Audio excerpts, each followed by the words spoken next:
Hello again, kids.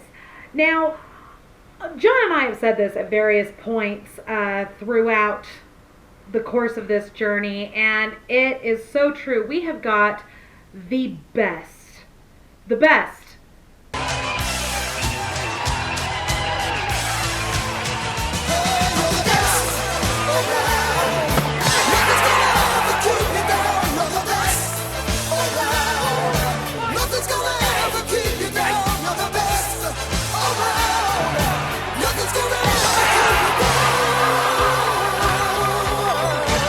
possible fans. We have got such a great following. We are so appreciative.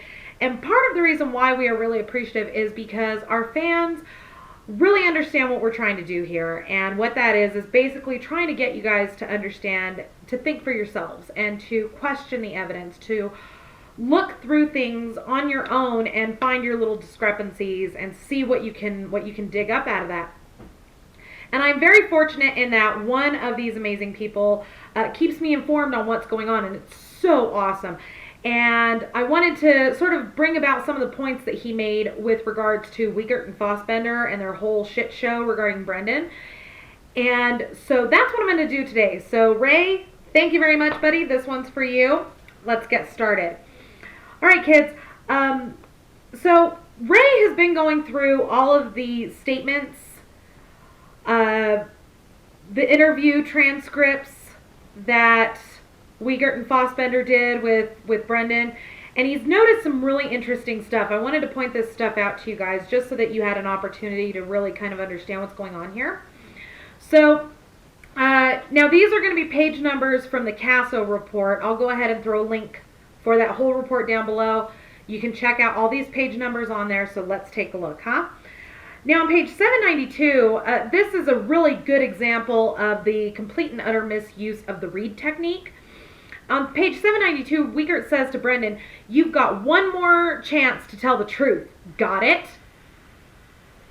Or what?" You know, kids, Wiegert and Fassbender have stated repeatedly that they were using the Reid technique on Brendan, and that's just not so, because nowhere in the Reid technique does it account for threats.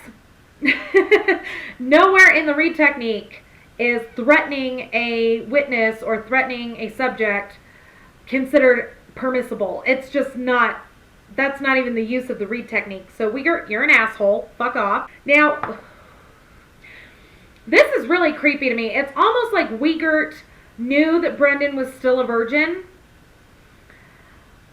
Because, you know, if you pay attention through the whole body of the statements, you'll notice that a lot of it is more Wiegert and Fassbender feeding stuff to Brendan, and Brendan's just agreeing with them. A lot of it is not Brendan making independent statements, which is how you know it's a false confession. On page 802, Wiegert asks Brendan, "Did you lick her breast?" Wiegert, you're a cochino! Ew! Dude, what the fuck is wrong with you? Asking a 16-year-old kid if he licked her breast? Are you like, were you thinking about a porn that you watched that morning? Or what the fuck was that all about? You nasty ass motherfucker.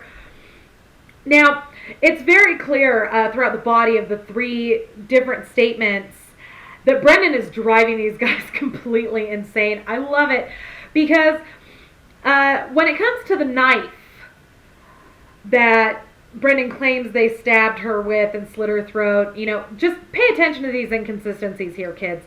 Page 584, the knife came from the kitchen. On page 777, the knife came from out in the garage. On page 792, the knife again came from the kitchen. Then on page 805, the knife came from Stephen's pocket. See, kids, this is textbook markers, red flags for a false confession, because these details are deviating with each individual statement. They're all over the place. There's no consistency, none whatsoever. If we can state that the lack of consistency is indicative of lying in any other respect, why can we not see the lying that's going on in this false confession? At this point, Brendan is confessing to a murder. What does he have to lose by telling the truth? the mere fact that the different locations of the origin of the knife is all over the place tells you that this is not a truthful statement, which tells you that he's not confessing. He's telling them a story. There's a big difference. And again, this happens again with what Brendan was wearing. On page 641, he says he was wearing his old blue jacket with the Friar Tuck symbol on it. On page 787, he says he didn't have a jacket on.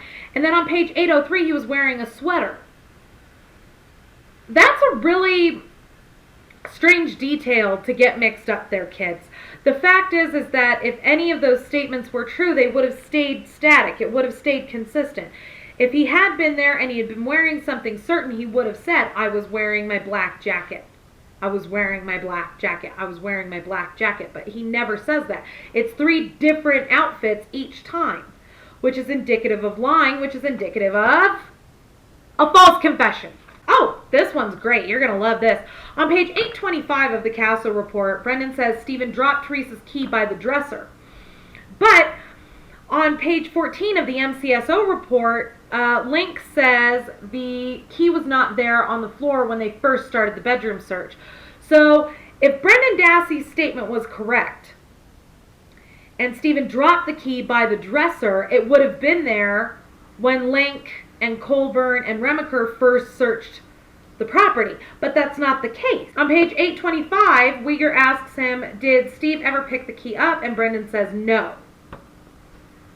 That seems convenient, don't you think? Just a little odd detail.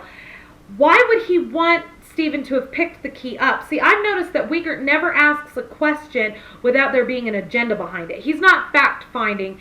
He's cobbling together a story. He's trying to make the narrative fit the evidence search, and it should actually be the other way around. If this were in fact a true statement, the evidence and the searches of the evidence and the statement would fit together seamlessly without needing to try. But in this case, they're trying to cobble it together and just sort of tack it up. It's really weird. Let's see. On page 14 of the MCSO report, Kacharsky calls the command center and Starsky and Hutch show up. And on page 14 it says, CASO detective Mark Wiegert and DCI agent Tom Fassbender came to the Avery trailer to observe the key. So the keys that were dropped on the floor next to the dresser makes its way into the back of the cabinet, then back out onto the floor again with a little help from Colburn. Wow, that's a pretty impressive feat for an inanimate object there, Wiegert. On page 829, Brendan now says that he didn't even see Stephen drop the key. And now the interview is over because Wiegert says Brendan has lied one too many times. Moments later, Wiegert then says, do you want me to stay? Do you want me to stay? What are you, a fucking 20-year-old college kid at his first dorm room? What the fuck? On page 830, Brendan now says he did see Stephen dropped the key. They're working on him, guys. If you go through these statements, it's really obvious what's going on here. It's almost nonsensical if it weren't so goddamn pathetic and obvious what they're trying to do here. Now, after Brendan's 4th interview, there are pages and pages of evidence processing. And what's interesting is on page 942, CASO found numerous hairs on a roll of carpet from Stephen Avery's room. But the crime lab was not interested in CASO collecting hairs for analysis. Why? According to the narrative put out by the prosecution, Brendan Dassey cut Teresa's hair off in the bedroom. So why would they not want that evidence? That's my question. Why would they not want to connect those two pieces together? It would only serve to bolster it. I believe that a lot of pieces of evidence were tested, they were run through processing by the crime lab, but they weren't documented because they didn't support the prosecution's narrative. That's my theory, folks. On page 1020, Wiegert says, nowhere in that document could I find any paperwork indicating any blood was released to any member of the Manitowoc County Sheriff's Department. Well, mystery solved, folks. Of course, if they were accessing the blood vial for something other than its intended purpose, they would document that. You fucking idiot, Wiegert. Are you stupid? How the fuck did you get as far in this business as you have? That's my question. You're obviously too stupid or too corrupt to be a cop. There's just something wrong with you, child. Now, this is a quote from Wiegert. Again, there is no record of any member of the Manitowoc County Sheriff's Department, including James Link, of having custody or knowing about a blood sample. Why'd you feel the need to name Link specifically, Wiegert? Huh? Trying to cover your ass, are you? The guilty scream the loudest. On page 1024, you're going to love this. At first glance, it appeared as though the styrofoam container was sealed with evidence tape, and I did not locate any markings on the styrofoam itself. Upon further examination, it appeared as though one of the sides of the styrofoam container was secured with red evidence tape. The other end of the styrofoam box appears to have been opened. Well, at least we know that it couldn't have been Manitowoc County, because they would have signed it, right? God damn. Oh, and on page 1025, the substance would appear to be blood, which also appeared to still be liquid. Wow, Wiegert, you are really clenching those ass muscles there, aren't you, pal? Because it is obvious you are about to shit your pants. This guy's got the right idea. He wore the brown pants. Now, this really bothers me about the Brendan interviews, and it bothers Ray too. He pointed this out, and I gotta say, he's onto something here. Fassbender says to Brendan on page 440, just listen to us. You don't have to answer any questions if you don't want to, and stuff like that, okay? And stuff? And stuff. You're from the Department of Criminal Investigation, and you use verbiage like, if you don't want to, and stuff like that. Oh my God. The inmates have taken over the asylum. Okay, let me reread that. Just listen to us. You don't have to answer any questions if you don't want to, and stuff like that, okay? And I would really appreciate it if you would just kind of relax and open up with us. This is the good part, kids. We're not here to jump in your face or get into you anything like that. I know that may have happened before and stuff like that. We're not here to do that. What did you do to Brendan, Fassbender? You said it right there.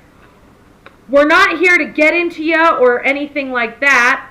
We're not here to jump in your face or get into you or anything like that. I know that may have happened before and stuff like that. We're not here to do that. What did you do to him? What did you do? What did you do to Brendan before his first videotaped interview with Fassbender? What did you do? Because this is clear evidence that you intimidated that child. You got in his face and you scared the shit out of him. What did you do to him, Fassbender? Huh? What'd you do? Because now Brendan don't got just one mama, honey. He's got a whole lot of mama bears that are pissed right the fuck off directly at you. Alright, kids, I've got some more stuff that I've got to get going on today. We've got some interesting stuff on Clue TV that's going to be put up in the next week or so. We've got some new announcements on some new cases. Some overhaul that's going to be happening on the website, so don't kill me. And yeah. So there's some new stuff going on. Some new stuff that's boogieing on down over at Clue TV. So, don't forget to subscribe to us here on YouTube. Don't forget to follow me on Twitter, MamaPhoenix6. You can also follow us, Clue TV, at Clue TV Official on Twitter. And don't forget to check us out over on Facebook at Clue TV Official. Thank you all very much for watching. We'll see you soon.